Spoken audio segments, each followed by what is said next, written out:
감사드리고 예수님의 이름으로 기도하옵나이다. 아멘. 할렐루야. 할렐루야. 오늘 주일 2부 예배에 나오신 여러분 모두를 주의 이름으로 축복하고 환영합니다. 여러분의 영혼이 잘된 것처럼 늘 범사가 잘되고 강건한 은혜가 있기를 다시 한번 진심으로 축복합니다.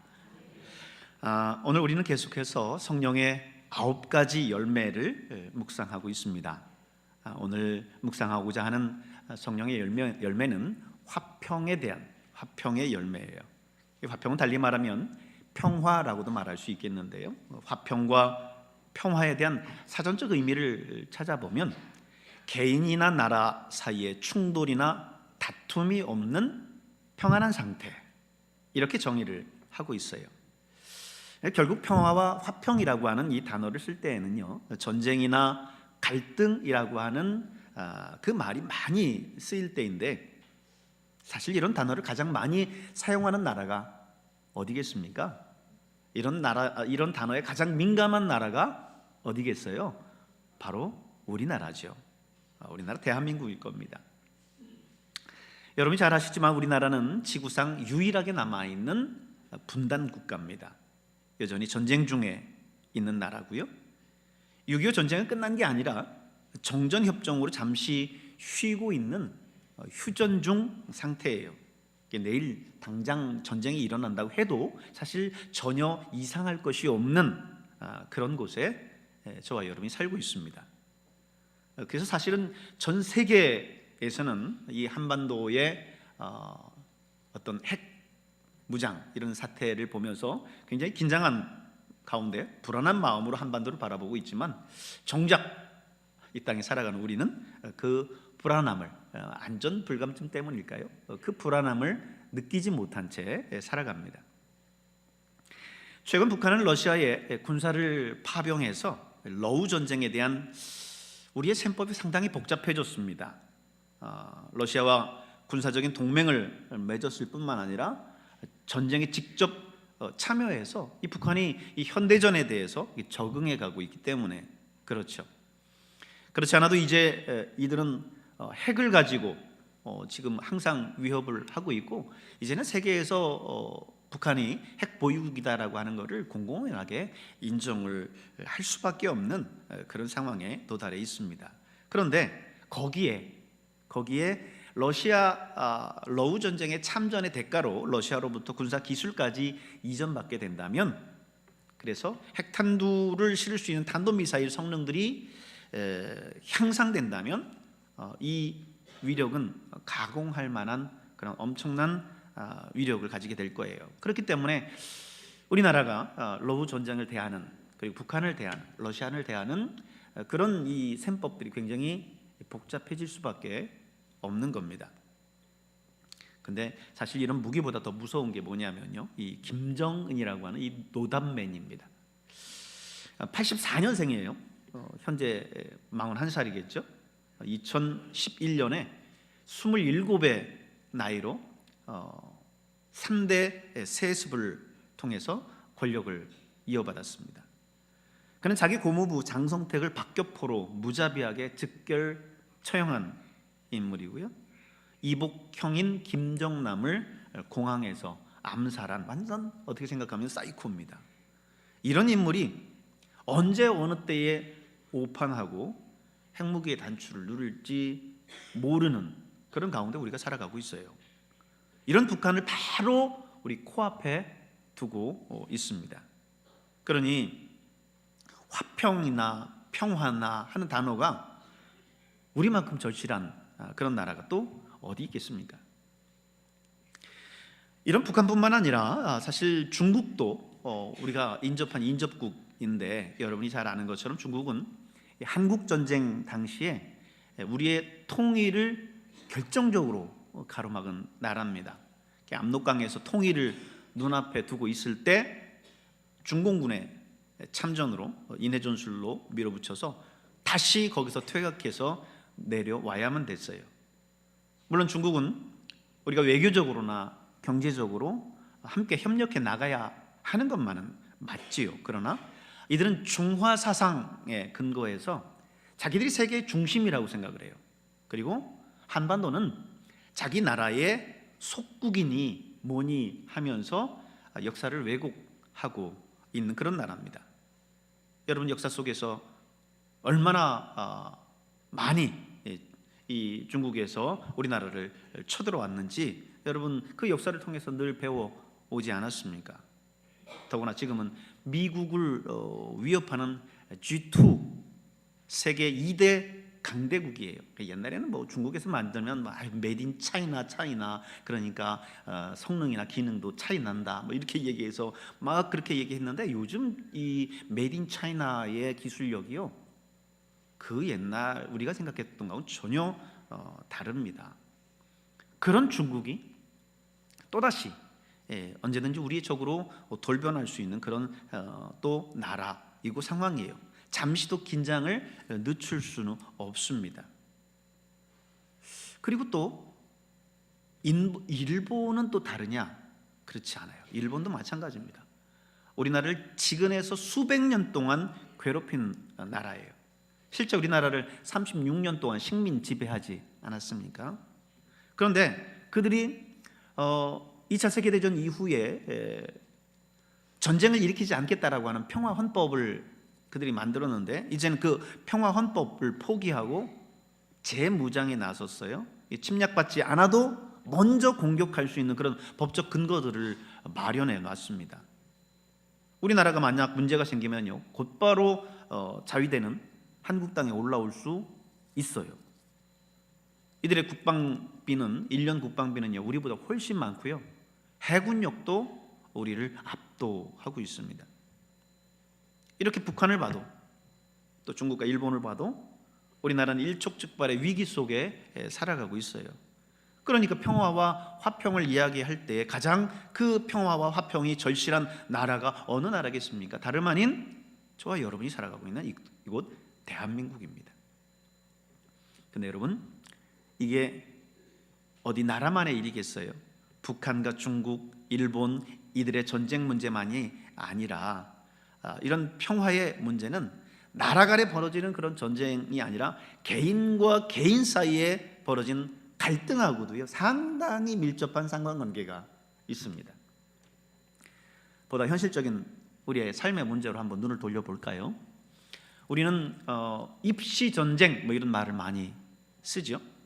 우리 아이들이 대학에 들어가기 위해서 사실 뭐 고등학교 때뿐만 아니라 사실 우리나라를 보면요 현실이 유치원 때부터 시험을 봅니다.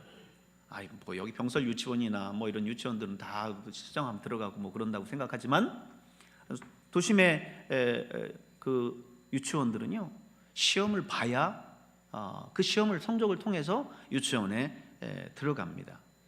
학원도요 그냥 들어가면 받아주는 게 아니라 학원도 공부 못하는 사람은요 갈 수가 없어요. 들어갈 수가 없어요. 거기에서 학원 들어가기 전에 테스트를 봐요. 그래서 거기에서 떨어진 애들이 수도 없이 떨어집니다. 과연 전쟁이라고 할 수 있겠죠. 입시 전쟁입니다. 입시만 그렇습니까? 취업 전쟁도 있죠. 취업을 위해서 대학뿐 아니라 이후에 얼마나 우리 청년들이 힘들어하고 고생합니까? 예전에는 대학 졸업하면 뭐 거의 직장 취업하는 거야 보장되고 뭐 그렇게 했었는데 요즘 청년 취업난이 얼마나 힘들어요. 대학 졸업하고 나서도요 들어갈 직장이 없어요. 그래서 뭐 매번 다니는 전전긍긍하는 곳이 어디냐면 토익 학원, 그리고 뭐 외국어 학원, 뭐 자격증 학원, 뭐 컴퓨터 뭐 이런 프로그램이 이런 학원. 대학 졸업하고 나서도 계속 학원을 전전긍긍해야 되는 거예요. 왜? 취업 전쟁 때문이죠. 여기에 어디 화평이 있고 어디에 평화가 있다라고 할 수 있겠습니까? 에이 원래 집 나가면 다 고생이지 뭘 집 밖은 다 그런 거야 전쟁터야 전쟁터라고 이렇게 얘기할 수 있을까요?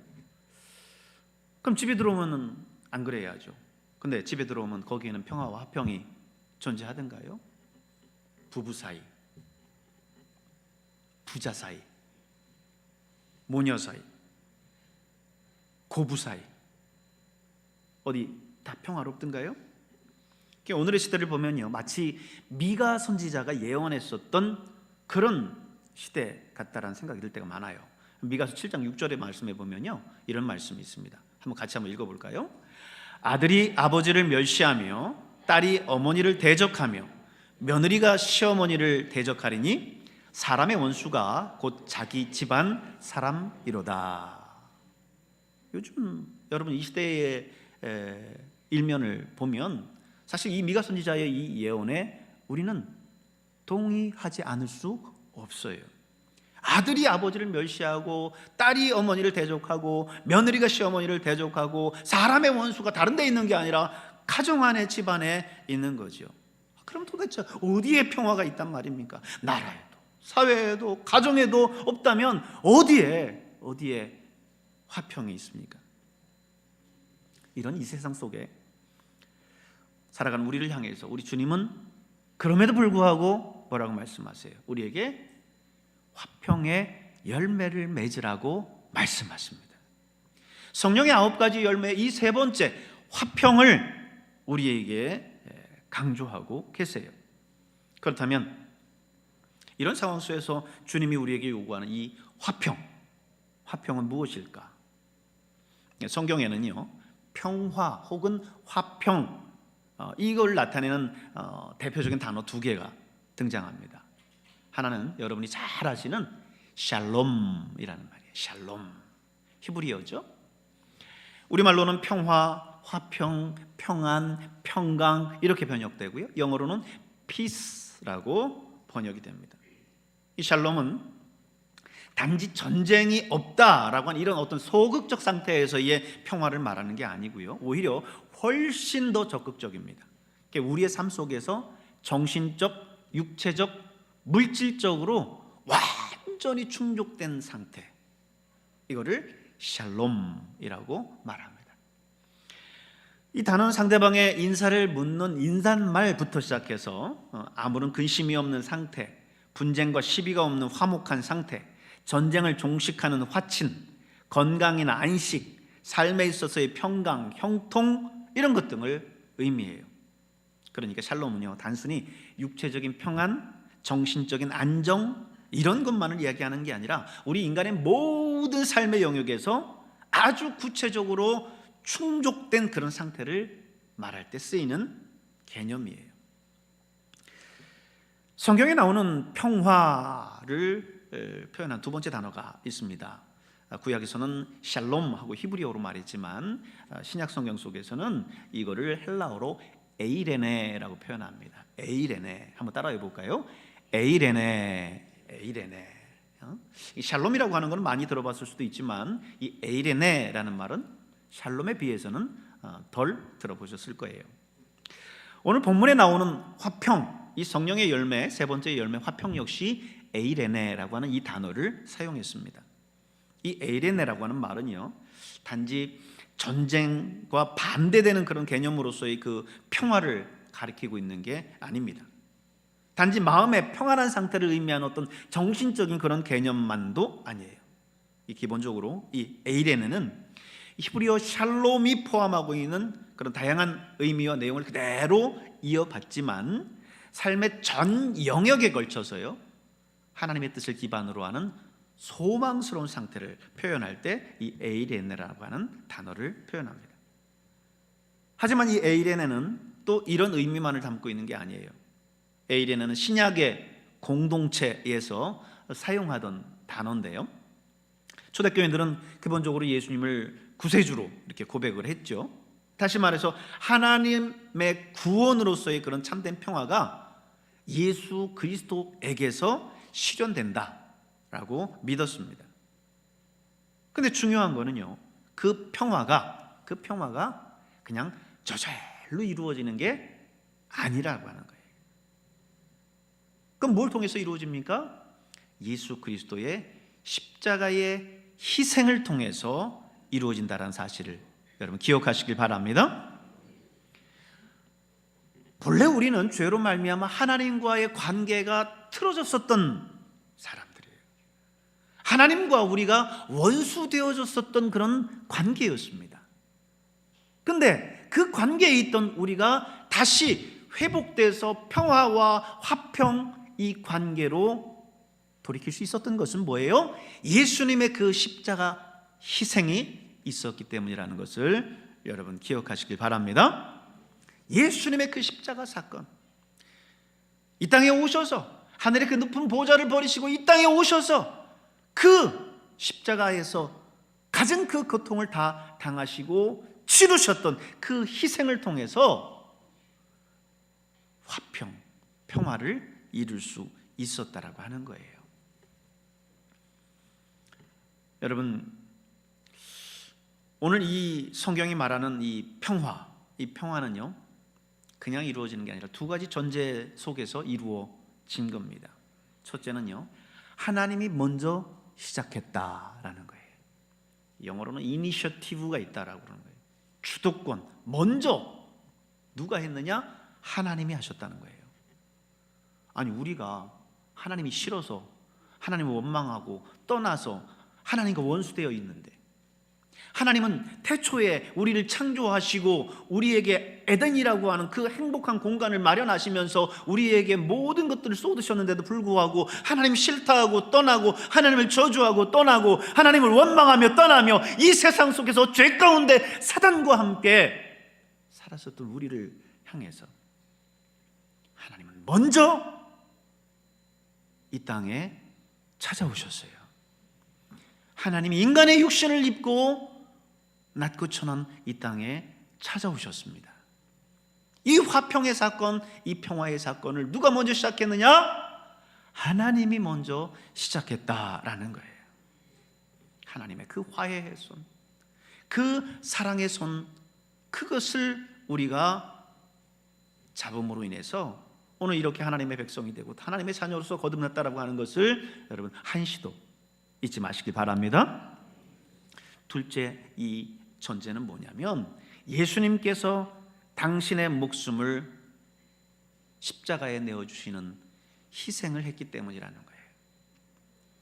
여러분, 이 희생은 사실 저와 여러분이 마주해야 될 희생이에요. 죄에 대한 그 값을 치르는 것이 누가 치러야 돼요? 저와 여러분이 치러야 되는 거예요. 예수님은 죄도 없고 티도 없고 흠도 없는 분이신데도 불구하고 그 십자가의 사건을 치르셨는데, 원래는 오늘 저와 여러분이 치러야 할 대가였습니다. 그런데 예수님께서 십자가 위에서 당신이 그 모든 대가를 대신 치르셨어요. 대신 희생해 주셨습니다. 그로 인해 하나님과 우리 사이의 관계가 회복될 수 있었어요. 다시 말해서 수직적인 평화가 가능해질 수 있었던 겁니다. 근데 이 그 평화를 수평적 평화로 이제 열매를 맺으라고 말씀하는 겁니다. 오늘 그 본문의 명령인 거예요. 그냥 하나님과 나 사이의 수직적인 평화로서 끝나는 것이 아니라 이제 수평적인 평화의 열매를 맺으라고 말씀하시는 거예요. 예수님께서 하나님과 우리 사이에 이 화평을 위해서 희생하셨던 것처럼 다른 이웃과 형제들 사이에 화평을 위해서 희생하라고, 우리로 그 길을 걸어가라고, 그 길을 따라오라고 예수님께서 말씀하시는 겁니다. 어느 날 저녁 누군가가 문을 두드립니다. 나가봤더니 아주 험상궂은 나병 환자 한 사람이 서 있어요. 그가 이야기하기를, 이 밖에 날씨가 너무 추우니까 방에 가서 내 몸이라도 좀 녹일 수 있도록 해 주십시오 라고 간청을 해요. 그래서 그는 나병 환자의 손을 잡고 방으로 안내해 줬어요. 그랬더니 조금 있다가 이 환자가 아이고, 한동안 식사를 못했더니 너무 배가 고픈데 함께 저녁을 좀 먹을 수 없겠느냐라고 말해요. 그 식탁을 차려주고 함께 식탁에서 식사를 했습니다. 밤이 깊어졌어요. 환자가 갑자기 또 다시 부탁합니다.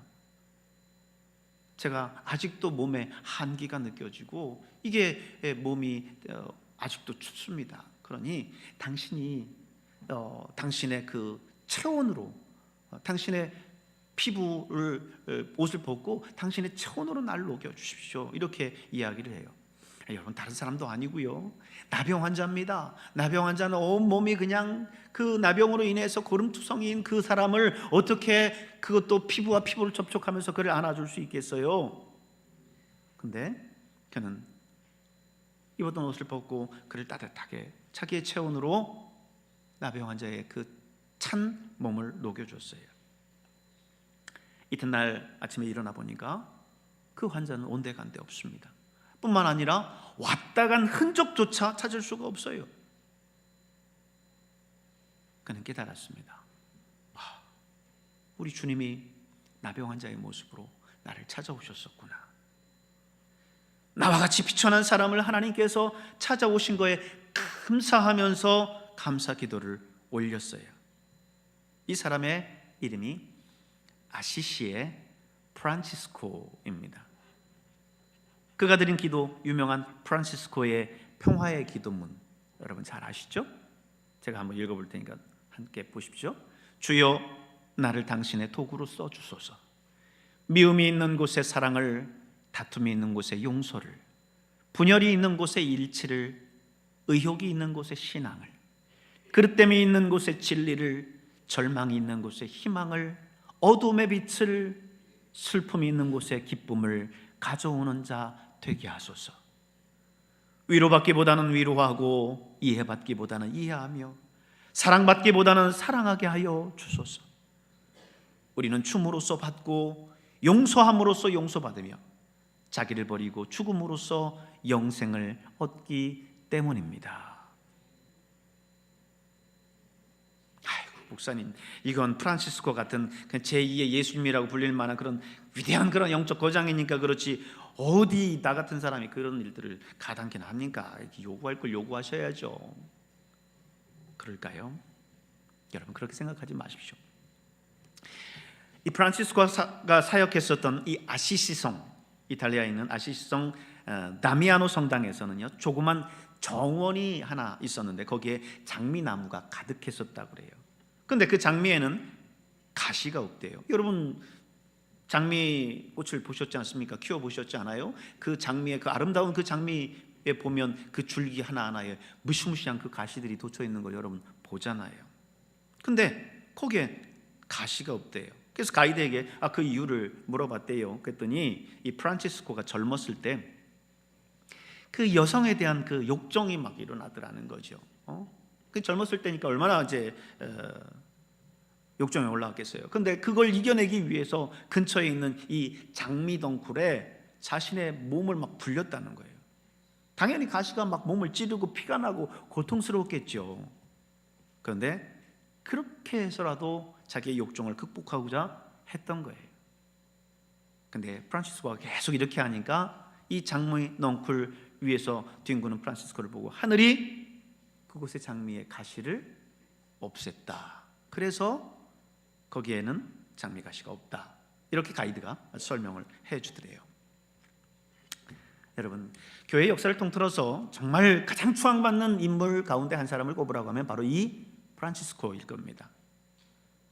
하지만 그는 그 역시 육신 안에서 올라오는 그 욕망 앞에서 고민했고 싸웠고 실패해서 좌절했고 또다시 싸우고 하는 그 과정들을 계속해서 거듭했다는 거예요. 무슨 이야기일까요? 그도 똑같은 사람이었다는 거예요.